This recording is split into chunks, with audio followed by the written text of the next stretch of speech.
The Bear Lake Monster is a being appearing in folklore near Bear Lake, on the Utah-Idaho border. The myth originally grew from articles written in the 19th century by Joseph C. Rich, a Mormon colonizer in the area, purporting to report second-hand accounts of sightings of the creature.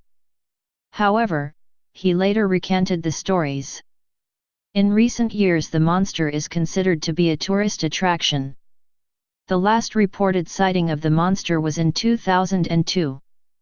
Descriptions. Not all descriptions of the Bear Lake Monster agree, but one team of folklorists stated that it is reported to resemble a serpent, but with legs about 18 inches long on which it marauds along the shoreline. One article reported that the creature had a large undulating body, with about 30 feet of exposed surface, of a light cream color, moving swiftly through the water, at a distance of 3 miles from the point of observation. Others reported seeing a monster-like animal which went faster than a locomotive and had a head variously described as being similar to that of a cow, otter, crocodile, or a walrus, minus the tusks. Its size was reported to be at least 50 feet long, and certainly not less than 40. Some sightings even spoke of a second member of the species and smaller monsters as well. History.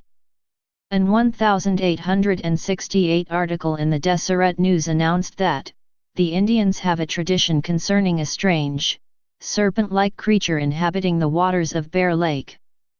Now, it seems this water devil, as the Indians called it, has again made an appearance.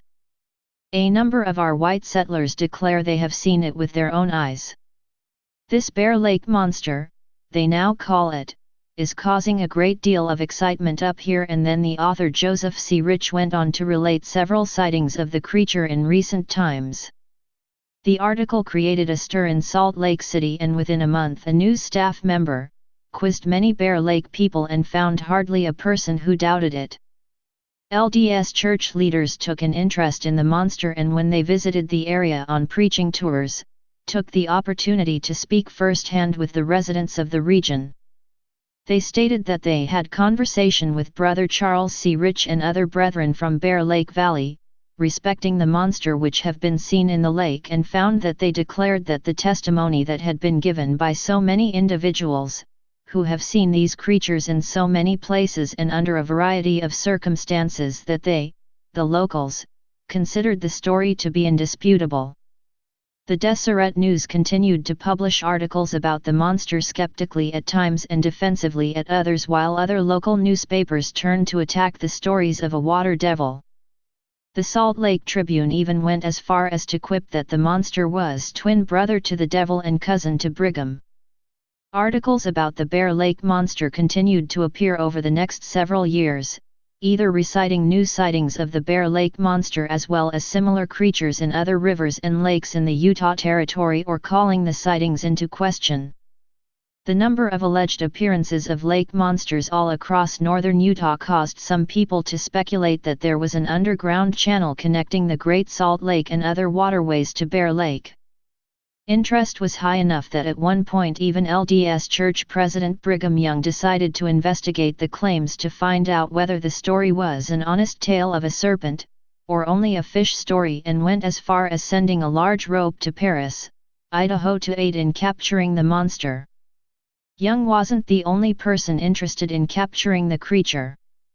One local resident proposed using a large baited hook attached to a 20-foot cable and 300 yards of 1-inch rope, at the end of which was to be a large buoy with a flagstaff inserted and an anchor to keep it in a perpendicular position.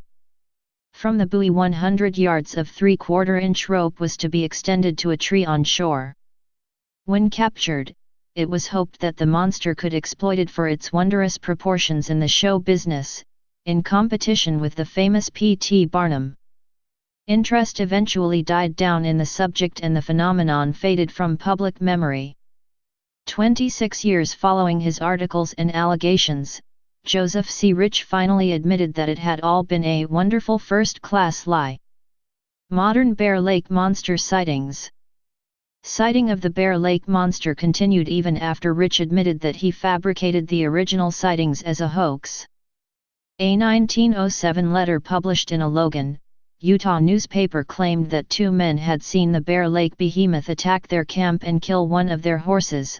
A 4-year-old claimed to see it in 1937, and a Boy Scout leader spoke of seeing it in 1946.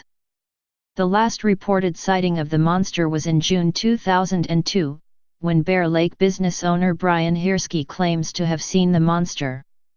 The monster has become a part of local folklore, partly due to sporadic sightings and partly in jest.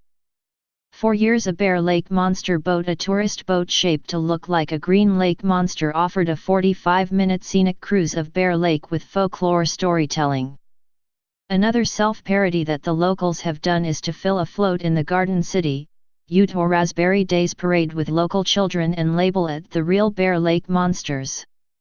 On another occasion, during the 1996 Raspberry Days, a competition was organized in Garden City to have local school children name the Leviathan.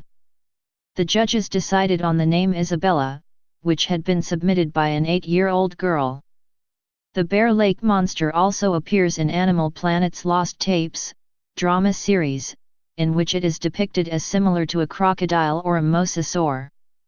Lost Tapes also states that in one legend Pecos Bill fought the monster for days until he finally defeated the creature. The show also included a group of girls who were staying over in tents beside the lake being attacked. Most recently, the search for this creature was the subject of Sci-Fi Channel's Haunted Highway Season 1, Episode 1, 2012, Bear Lake Beast, Vergus Hairy Man, during which investigators found a cow bone in a submerged cave, springing questions of how the bone arrived there. Please subscribe and thanks for watching.